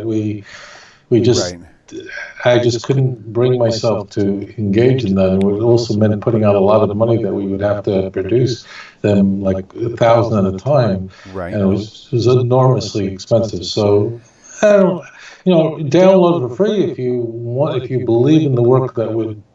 If you are a Christian or if you believe in Christianity in any way, do not make a donation. Okay, I just come to our website outreachdreams.org and please study. All the audios are free downloads. And do not donate money. OutreachJudaism.org. .org. Yes. If you're not a Christian and you're a Jew or a Ben Noah and you believe in what we're doing and you think that our organization is doing work that is very valuable, then of course you might want to consider supporting our organization. I never ask when I don't like it, but I just want to make that clear. If you're a Christian or in the middle, please just come, study. It's there. We're not running a business here. We're not selling Torah. We're not selling a relationship with God. And the audio programs are free for anyone to download, and I welcome you to come to our site. There's a wealth of information. Okay, so I've got on the screen here where it says free audio from OutreachJudaism.org. You can see all the tabs at the top: home, support us, about us, blah, blah, blah. Okay, so free audio. Click on that. It'll take you to this page. If you want to download all of them all at once, then click over on any of these sides you'll see here. It says, and I did this myself. I think I donated like $20 because I wanted all of them in one spot. So I just did this, and so I have all these on my phone, so you can listen to them on the go.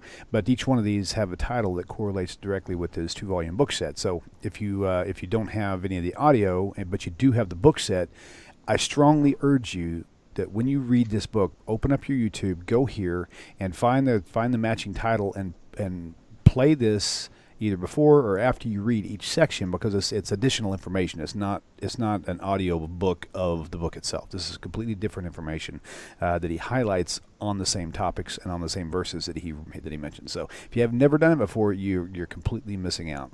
Like kissing God through a towel, right, Rabbi? So anyway, so we'll move on back with the caller. Caller, welcome to the show. Please tell us your name and where you're calling from. Hey, William. I'm Michael calling you from Florida. Michael from Florida. Welcome to the show. Thank you for calling. What's the question for Rabbi? Huge greetings first to you and Rabbi Singer. I'm proud to say that I started listening to Let's Get Biblical around episode 40. Oh. And have diligently stayed with you. I went back and listened to all the prior episodes, and it was our pleasure also to donate to you and Rabbi Singer from time to time. Wonderful. Thank you. What we did was you were a source I just found. I don't want to say by happenstance, but you know what I mean. Sure. I was looking around trying to find sources for Noahide and other righteous non-Jew teachings. And in the course of that, Rabbi Singer has obviously covered some topics more than once. But as he covered those core topics, I'd make it a point to go search for other material, and even took a class for a little while to learn more about conversion. And I realized that we have a huge gap in our community, of which, William, I know you're part, and that is that we don't really have well-established learning centers. We're not quite ready for the temple, right? Although I'm sure we're welcome in many of them. Local kabbats are approachable. But as far as having a place we could go and learn in a manner that a rabbi would teach, which I esteem at levels I can't describe. Let's say, I know this sounds a little far-fetched, but let's say someone had a big chunk of cash. That's always nice, right? Yeah. Yeah. And bought some land that was as close to a kabbat or a temple as possible, and parsed it out, gave it away to people who'd like to come there, maybe temporarily put up a trailer, build a home, and build a Noahide community, and then contract with a local rabbi to come in and teach organized classes that would go through like you would any type of a learning process. Right. Because for me, if I'm an example, everything I learn is in a hodgepodge of info. I go to this lesson, I view this video, and again, I've diligently followed 300 hours of the rabbi, and I noticed all the ways he endears a Noahide. But endearing us is one thing. Having guidance and having our own rabbi to work with where they're there to teach us specifically. Could you give any guidance on how a layperson with a dream could maybe make that happen? Where do you live? I missed that. What city? Yeah. Where do you? Well, I live in North Florida, and it's very rural.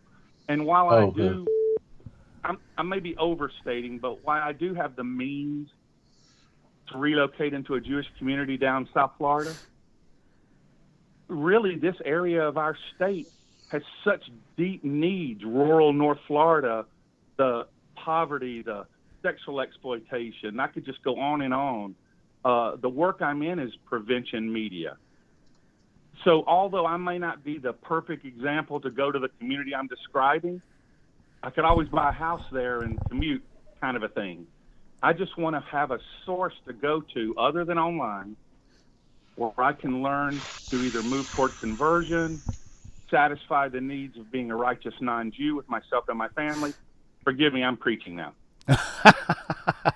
So your question, Tony, I'm guessing is, what can you do to get better learning that's more fitting for us meaning those who have not converted to Judaism? Maybe we want to, maybe we're going to, but we haven't, and we've left the Christian church behind. We no longer subscribe to the New Testament.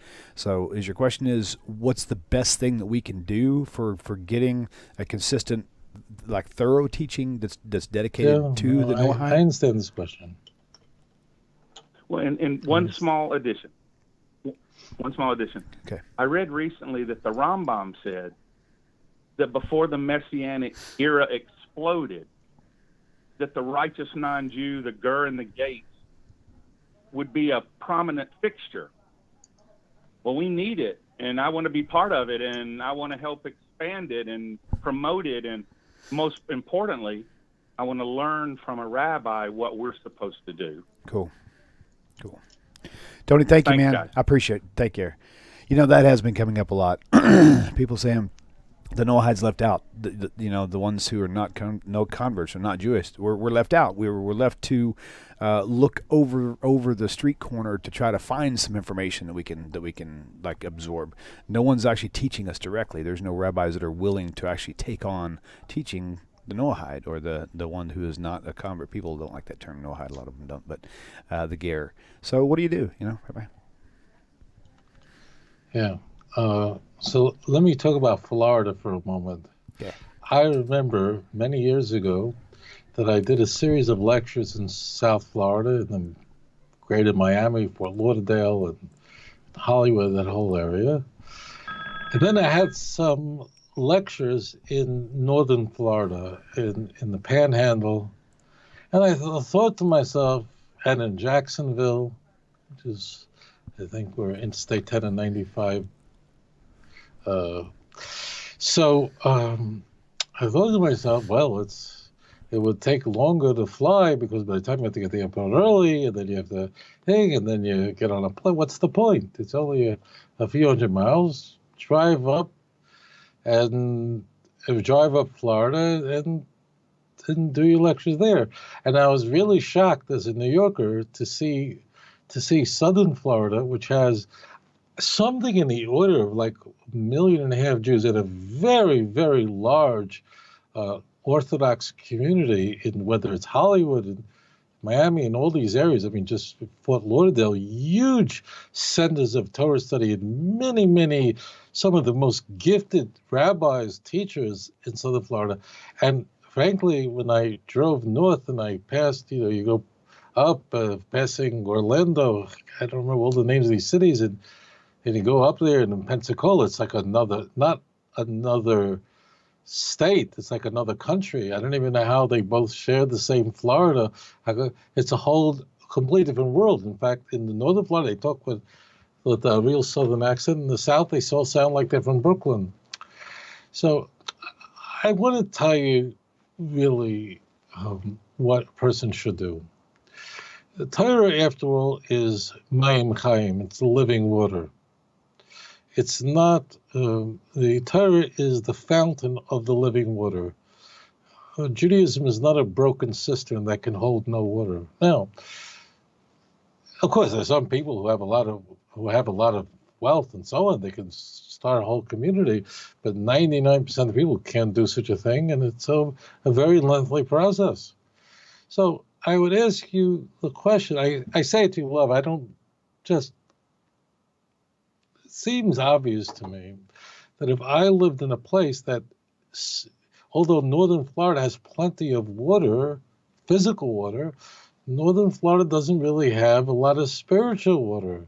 There's, in fact, a tremendous amount of idolatry up in northern Florida, in the Panhandle. There's a lot of things that are very, very foreign to Torah. in that place. So what would you do if you were in northern Florida and there was no water and there was a desert?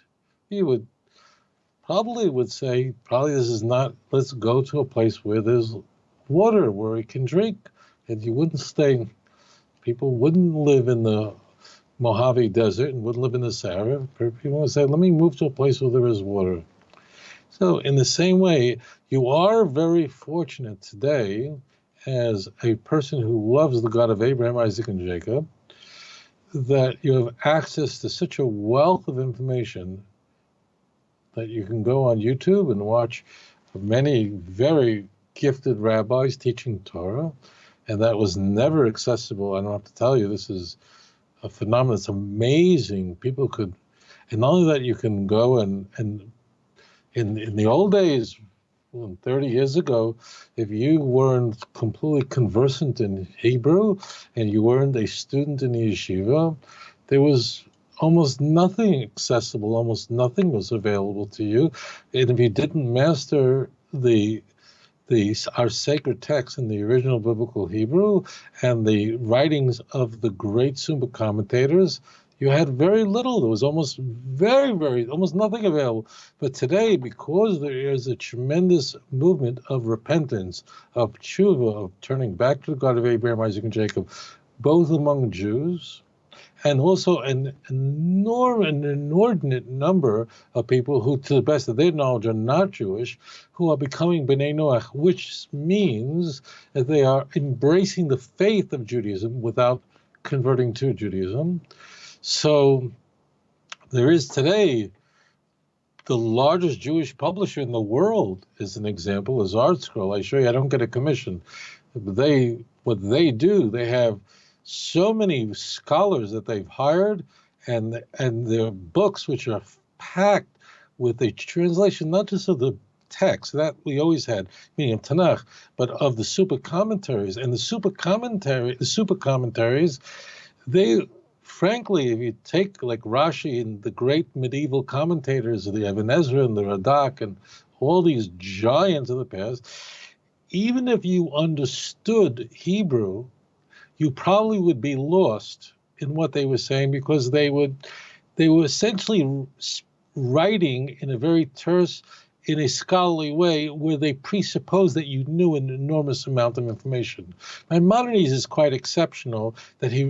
I can't go into the history of the 12th century in the world he lived in, but he was able to, perhaps the greatest mind of the rabbis since Moses, one of the great giants, was able to somehow write in a way that was so accessible. It's really astonishing that one of the most brilliant people that ever lived was able to write for any person to understand. It's really a stunning mind that's almost impossible to imagine. But really, even if you were able to open up Rashi and read it and understand the words, you wouldn't, in most cases, wouldn't understand what Rashi is really speaking about, because Rashi presupposes that you know all these things, and his commentaries are famously very, very terse, very tight, just a few words, and he assumes you. So what ArtScroll's done is not just translate all the Mefarshim, but they've also elucidated it. They filled in all the missing thoughts that these great rabbis just took for granted you knew. The point is that you have access to a wealth of scholarship today that was inaccessible just 30, 40 years ago. Just nothing like that existed.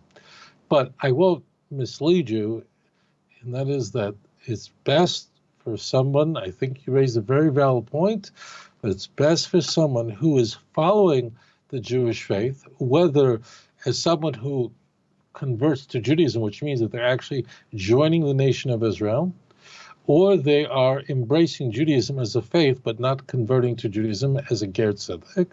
In either case, if you're in a place that's a spiritual desert, what would you do? You do the same thing you would do in a place that's a physical desert, even more so. If you're in a place where there is no water, if North Florida was a desert like the Sahara, like the Painted Desert, you would get on 95 and go south and go where there's plenty of water.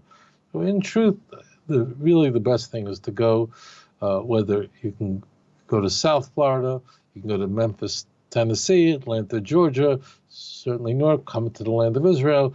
There are massive centers of great rabbi scholarship in the United States, but North Florida is very limited in that way. And if you're looking for great sources of rabbis that are accessible, that are live, not over the internet, the truth is that's what if I said anything else to you, I wouldn't be honest with you. I might be saying what you want to hear, but in truth, there is no replacement for not just being live in the presence of a rabbi, but being connected to the Jewish community, to be a part of a religious, committed Jewish community, to be part of the Machne Israel, to be a part of the camp of Israel. It's really an important thing, not to be in a spiritual wilderness. So that's the real answer. If someone tells you anything else besides what I just said, they're mistaken. Right. If you have a deep, deep love for the Torah HaKadoshah, to you, the words Torah Hashem Tamima, the Torah of God is perfect. Meshivas Nefesh, it restores the soul. Eidus Hashem Ne'emono, the testimony of God is trustworthy. Machimas Pesi, it makes the foolish person wise. You take that very seriously. So if you go to a place where there's water, don't remain in a spiritual desert. That's the truth. If you can, if you have the means to do that, you have this big parcel of land, you certainly sell it and move and go to a place where there's plenty of Torah. That's really you belong. Awesome. Shouldn't. Okay, so that's my recommendation. Very good, very good. All right, let's move on to the next caller. Caller, welcome to the show. Please tell us your name and where you're calling from. How you doing? My name is Sean. I'm calling from New Jersey. Hey, Sean, welcome to the show. Shalom, Rabbi. Very good. Thank you. This is my first time actually calling. I watch the show a lot, and I follow the rabbi on different social feeds. I'm on his Facebook as well. Rabbi, I've been living as a Jew for a few years. I've been studying for longer than that. I have my own library at home and things of that nature.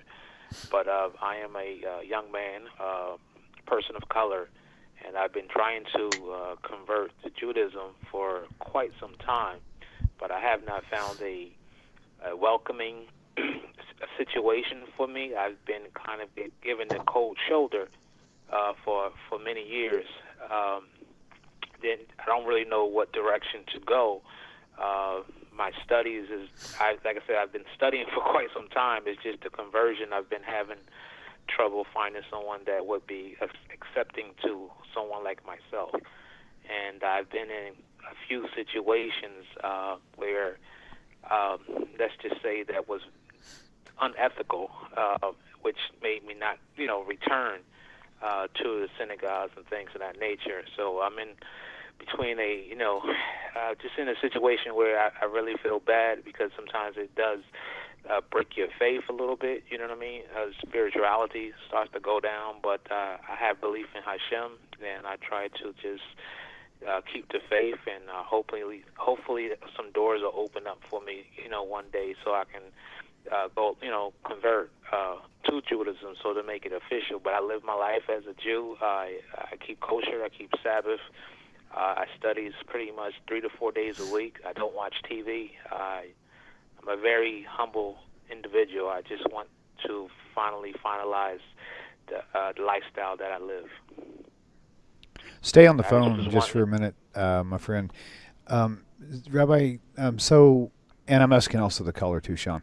Are you asking, is there a certain advice on where you should go to convert if you're having trouble in the area you're in? And if so, what area are you in? I'm not really sure thoroughly. I know you're having a difficult time converting because of possibly not necessarily racism, but I mean, I know that, hey, listen, my son-in-law is black, and I love him. My daughter, my adopted daughter, is Spanish, so we have a very mixed family here. So, and I know what it means to get shunned because of your color. I've seen it happen to my son-in-law, and it's heartbreaking. But and then this is even by people who are not even racist. They just don't feel comfortable around someone they're not used to being around. So is your question, what can you do? Where can you go? Is that kind of where you're going with your question? Yes, like if the rabbi could give me some advice. So like I said, I'm actually really excited that I actually get to speak with the rabbi, because I'm such a big fan of his. Right. And So I just need some advice from the rabbi. That would be Well, very stay on the helpful. phone. Why don't you talk with Rabbi for a minute? Rabbi, y'all can... Well, let me address this question. Okay. I have to confess. First of all, Sean, bless you, Thank you, Sean. my dear brother. And I just want to say that for the first time, I think, since I've been on air, I've heard something that's very, very foreign to me. It means that in Judaism, this color is just blank. It has Right. no meaning at all. What color your eyes are, what color your hair is. Now, I'm not saying that we don't have nut jobs. For sure. We have Hollywood has plenty of Jews with fancy Jewish names that are out of their minds. And we don't have, everybody has crazies. I have never, in the land of Israel, in Eretz Israel, you have the only nation in history that ever went to the African continent and brought people who are black out to give them freedom. When Israel brought out Ethiopian Jews, in Israel you have rabbis and great giants in Torah. It's I'm maybe the opposite. I'm like in Indonesia. Many members of my congregation are not white, and if a white person goes, "Oh God, a white guy," so it's That's funny. I'll just say this to you. This is very foreign to me. My uncle, my aunt, they marched with Dr. King, going back to in his civil rights movement of blessed memory. My grandmother never raised her voice at me and always showed me love. And my father is an amazing teacher. But I think if I ever wanted to, I can't even fathom I think the only thing that would flip them out is if anything racist would ever come out of my mouth. I can't even imagine it. So I just want to say this, that I'm very sorry that you encountered a nut job. We don't have a monopoly on normal people, but just stay away from them. But this is certainly not the norm. My understanding is, and this number could be off, I don't know, but I think in the United States there are over 80,000 Jews who are black. Yeah, but I just haven't ran across a lot of them. I spoke to one rabbi. Where do you live? Where do you hang out? What do you like? You live next to a Ku Klux Klan rally? Where the heck do you live in Idaho? Where do you live? Where do you live? Do you live? I mean, if you live on a Klan's next to a Klan's place, then maybe you might want to move. But no, I'm actually I'm not too far. I'm about 20 minutes north of Lakewood, and you know Lakewood has a huge Jewish community. I can't hear you. We're still here. Yes. Look, when I went, I'll just say this. I'm sure we have Jews that are all kinds of people. You know, we have our thing. I don't need to speak about them. They're in the news every day who do all kinds of crazy stuff.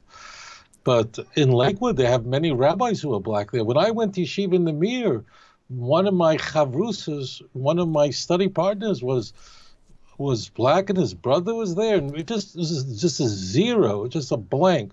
Black means nothing. Moses' wife was black. It just doesn't mean anything. It's just what color is your hair? What color?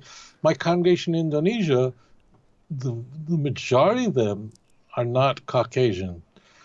So it just, what you're saying doesn't surprise me. There's no question there's some crazy Jew out there. We have, everybody's got nut jobs.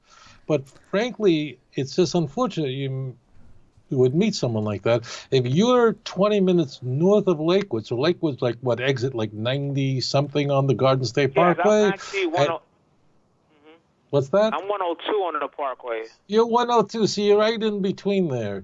So what I would do is just get around more normal people and either go a little south on the Garden State Parkway, go a little north. We have the Long Branch community, a large Sephardic Jewish community. You'll have a very, very big welcome there. So you're just right in between. I don't know who's there. I'm not an expert in New Jersey, but I know everybody lives on an exit. And you might be a little bit in between. So you can go a little There you go. north, you can go south, a little south to Lakewood, go up north to Bergen County, which has a very large, thriving Jewish community. Lakewood is oriented. Has this a huge, very Orthodox community, but it sort of revolves around the Lakewood Yeshiva, which is the largest rabbinical school outside of the land of Israel. There are thousands of students, and the community is huge. But I think, and maybe I'll get some mail on this that I'm wrong. Although I have a lot of students in Lakewood who enjoy the show, Lakewood is kind of oriented to Jews who are already Orthodox and are producing scholars, generally speaking. I think, I'm not sure, I haven't been to Lakewood in so many years. My father studied in Lakewood many years ago when Rav Aaron Cutler, Zechrein Levracha, was alive, who was the founder of the yeshiva. But, so you might just wanted a community that's more oriented to outreach. I don't know if Lakewood is that kind of community, because Lakewood may be, because it, and I'm surely going to get a 50 emails on this, that Lakewood has all kinds of things. I don't know that it's oriented towards taking care of conversion and so on. I don't know. It's not, it certainly wouldn't be my first thought. My first thought would be to go a little north, or to go up to Bergen County.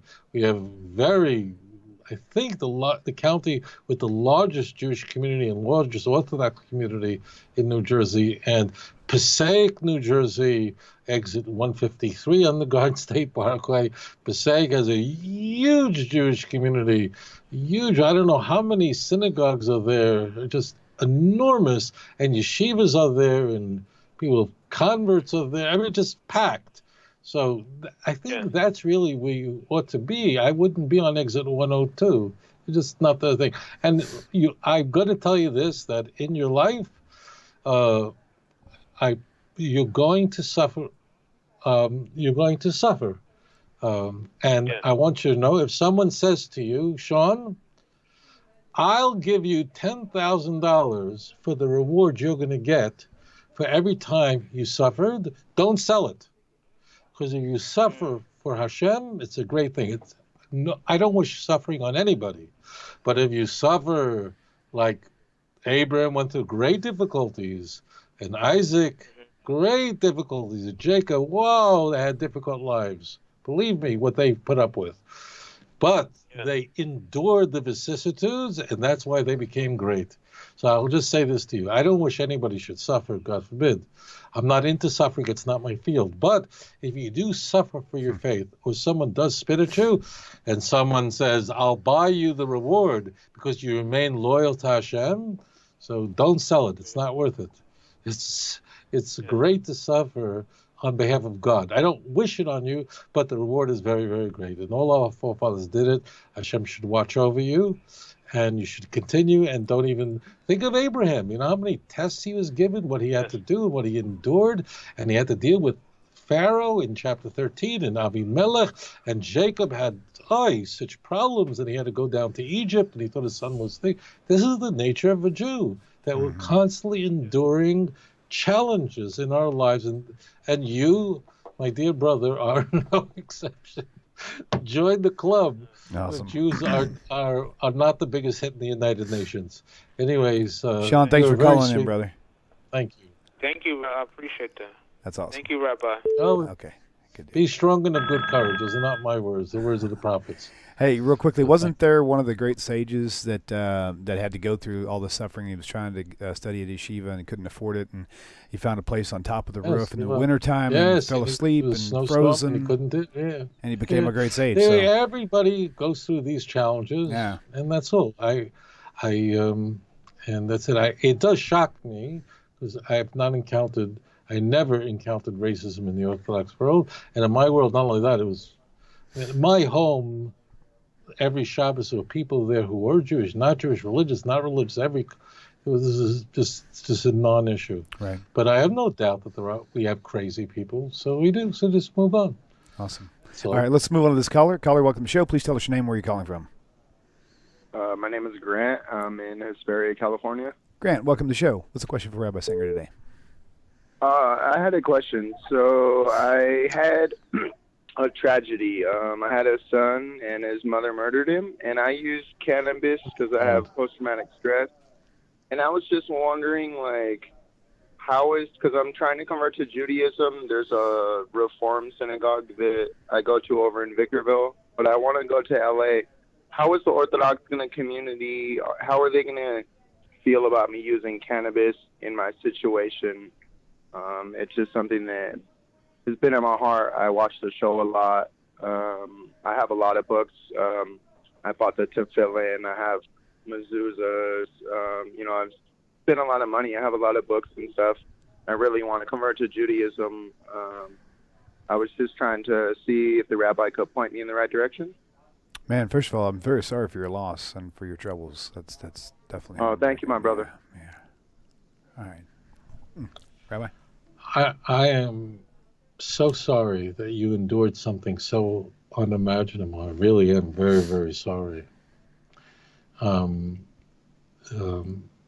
use of cannabis, I'm not a scientist in this matter, but it's very clear that the science on cannabis is pointing in the direction that it is so helpful to people who, for medicinal reasons, it helps them. In fact, people have special neuroreceptors for cannabis, and if you are using it to deal with depression or whatever it is, or for there's the people who suffer from all kinds of things, suffer from nausea.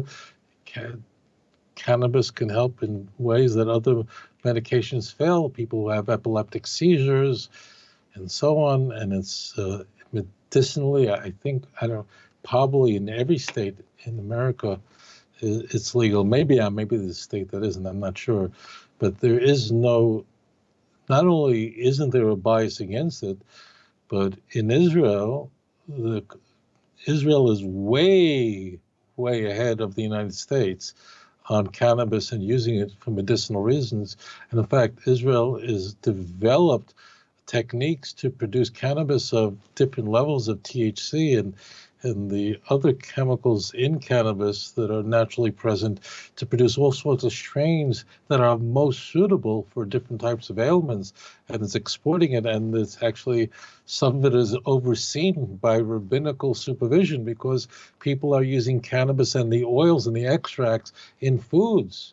So I can assure you one thing, and that is you're not going to have a problem in conversion and so on because you're using cannabis to deal with anxiety and depression.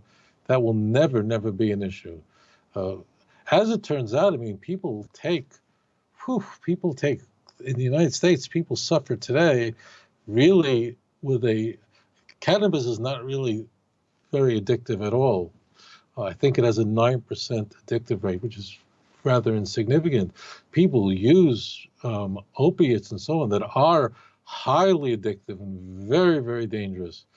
So my experience, even though this is not my field and expertise, but my experience in the land of Israel, where a person can there's no such thing as a that I ever heard of as an issue of using cannabis for medication.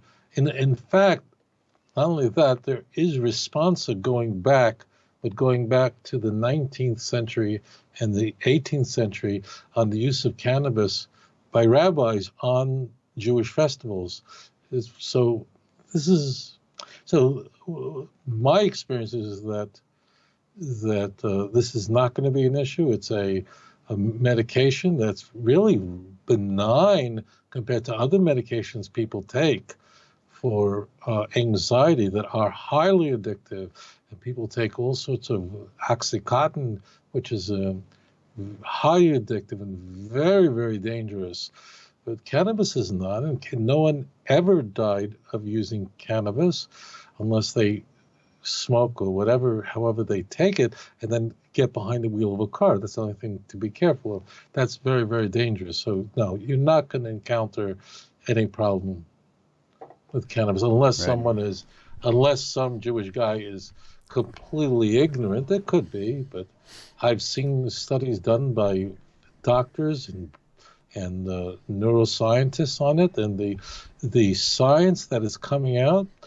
Because when I studied social work, and you had to study addiction and so on, and all the trajectory on cannabis is pointing in the direction that it's a medication that's able to help people that other medications are not, and that it's not as highly addictive, and it's not really the chain drug that it used to be, and everything is turning in the direction. You're not going to have a problem with it. It's not an issue. Hashem should only comfort you from all your suffering. Gosh, I have no words. I'm just so sorry. Hashem should comfort you and strengthen you, and you should go from strength to strength.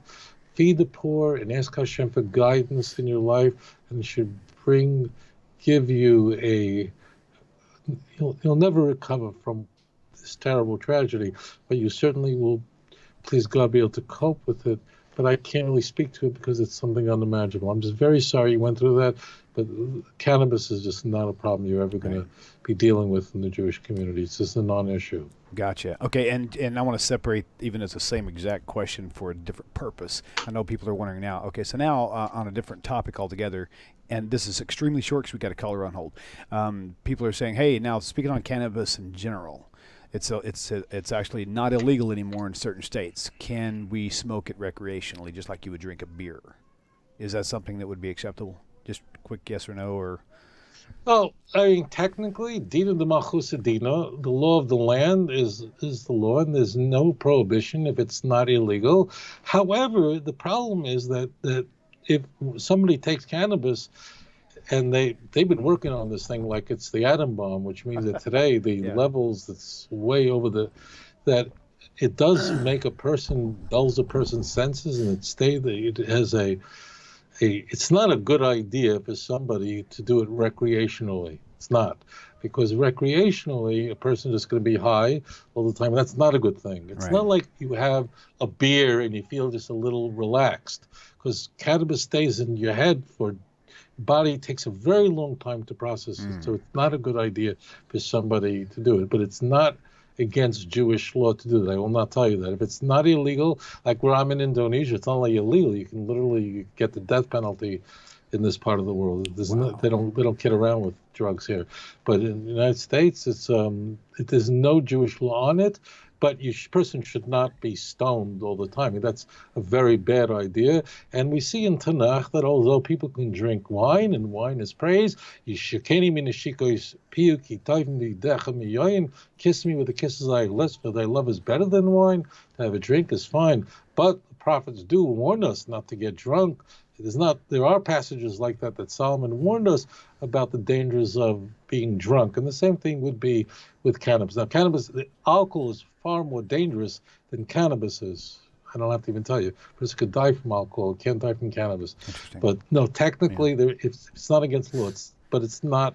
There are things, I just want to say this. There is a concept in Judaism of things that are forbidden, and there are other things that are technically, they're not forbidden, but a person shouldn't do it. And this would be one thing. A person shouldn't just be high for days. That's really not a good idea. But I cannot tell you it's a violation of one of the 613 commandments. I'm not going to make that up. Okay. So it's patel avalasur. Probably should stay away from that. Got it. Okay, cool. Let's take this next caller. Caller, welcome to the show. Please tell us your name, where you're calling from. It's Greg, and I had dropped the call. I had just called, but I had another question. Okay. So, my son was murdered by his mother, and it's kind of affected my life more ways than one. I really want to. Hey, Greg, your phone just kind of dropped off. You're still connected, but it sounds really quiet now. I'm having a hard time hearing you. Okay. That's better. Basically, what my question is, I want to do tshuva, and I'm in the LA above it. I'm in Victorville, but I only have a Reform synagogue, and I'm come being more religious. I'm trying to eat kosher. I'm trying to do as much as I can to be Jewish, but it's just hard for my area. So, my question is always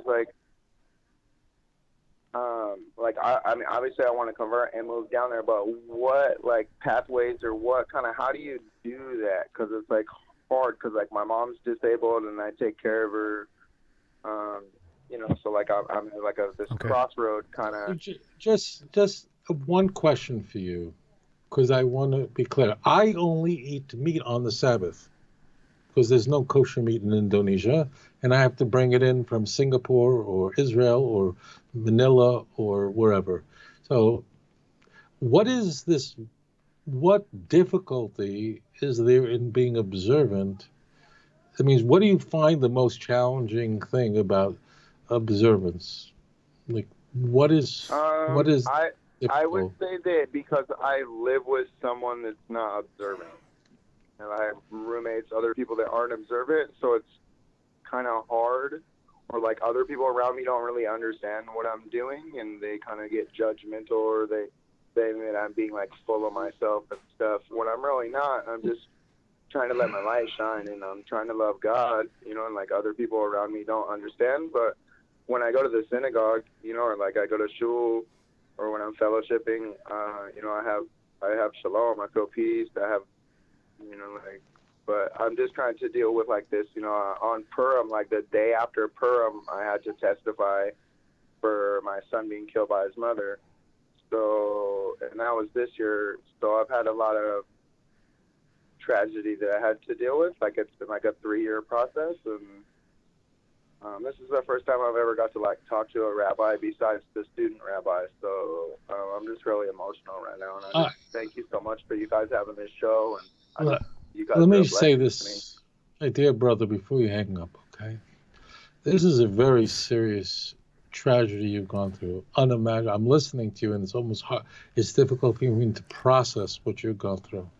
And you're obviously in a really unenviable situation. And I would really like to help you. And I think your very difficult situation is really not best suited on air. It's perhaps you and I could speak over Skype or something like that, because I would like to help you through this unimaginable difficulty. But truthfully, of course, you're caring for your mother. It's very important. On here, I can only talk about general things, but you have very serious, unimaginable issues that I really would like to help you out. And I don't think I can adequately do it on here. Of course, I would say to you, but it's just so inadequate. You know, the book of Psalms, the very first verse is Ashrei ish asher lo holach ba'atzos v'shoyim. Happy is the man that does not go in the advice and the ways of the wicked ones, and the v'derech chatoim lo yomod, and doesn't stand among those who are sinful, Moshe leitzim lo yoshav, and he does not stay in the company of those who are scoffers. It's the very first word of the whole passage of the book of Psalms. So I could tell you, generally speaking, that such an environment is spiritually suffocating and shouldn't be there. But from what you've told me, there are so many externalities that you've described that are way beyond the scope of a broadcast answer. And I would like the opportunity, if you would message me. You have my email address. Please send me a message, and we'll wait for a time for you and I to speak. It's just so beyond the scope of this show that I really need to help you out here. I've got to understand more about your situation. I can't let you drown in this. This is a very, very, very bad situation. I want to help you. TORAH, Rabbi. Thank you so much. All right. So you're going to send me a message either on Facebook or email, and then we're going to arrange to talk on Skype. Your email is ToviaSinger1@AOL, right? Right. Yeah. It's way beyond the scope of the show, and I can't let you flounder. You've gone through the unimaginable. We need to sit and talk together, and I need to listen to you. Thank you, my brother. All right. So, but you need to be around positive people, not around scoffers. Right. But that's a general thing. You're obviously going through an unimaginable ordeal, and I'd really rather help you personally and understand your specific circumstances. Okay. Thanks, God Rabbi. bless you. Sure. Let's God be bless in you. touch. Thank you so much. Okay, take care. All right, shalom. Wow, can't even imagine. Wow. Yeah, that's just nerve-wracking. Okay. Wow, it's been a very, very, very full show. Close with a little bit of sadness there. I'm sure there's many people out there who probably have had, not many, hopefully, but several people who have had losses of children. I lost a nephew one time to gang violence stuff, and it was just it was very, very tough thing to endure. So, I tell you what, Rabbi, I guess we can go and wrap it up. It's been a nice full 2 hours today, and it was really lovely seeing you again as usual. And again, everybody, please go to Rabbi's website, and if you don't have the audio books, you need to go there and listen to them with the actual books themselves, because if you don't, you truly are missing out on a lot of stuff. In fact, some of you have read his books and said, man, I wish he would talk a little bit about this. He may have. You just probably didn't hear it. Go to the website, go to the free audio, and click on the associated link that matches your chapter title. So you won't regret that, I promise you. So, Rabbi, we'll see you again. I've said it before, and I'm going to keep saying it. I'm going to try to maintain, at least to some degree. I know we've had a lot of American holidays and holy days and stuff that's been in and out, but I'm going to try to get on an every week show, at least with you, so we can do our show. Now, I may talk with you. I'm letting everybody else know too about maybe moving it up an hour to 10 a.m. instead of 11 a.m. So that way it'll work better on my scheduling in that way. So you and I'll talk more about it, Rabbi. For you, it's probably earlier is better. It's almost 1 a.m. there, your time. It's 2 a.m. 2 a.m. So, gotcha. So you're 13 out. Okay. So we may try to pull that off. And but either way, I'm going to try to get on an every week show, at least with one show that would be yours. That was the primary beginning of Tanakh Talk, and I think we'll try to maintain that as best as possible. So keep an eye on me for future. And as far as the Facebook, I'll put up notices there if we're going to record or if we can't record, that sort of thing. So, but this is the on week, so we'll get more shows for today and then one more for tomorrow. So, Rabbi, really, really appreciate your time and the wisdom you bring to the show, and I really appreciate it. Looking forward to seeing you again real soon. Maybe next week, if not 2 weeks out. So, shalom to you, Rabbi. Appreciate you. Shalom, everybody.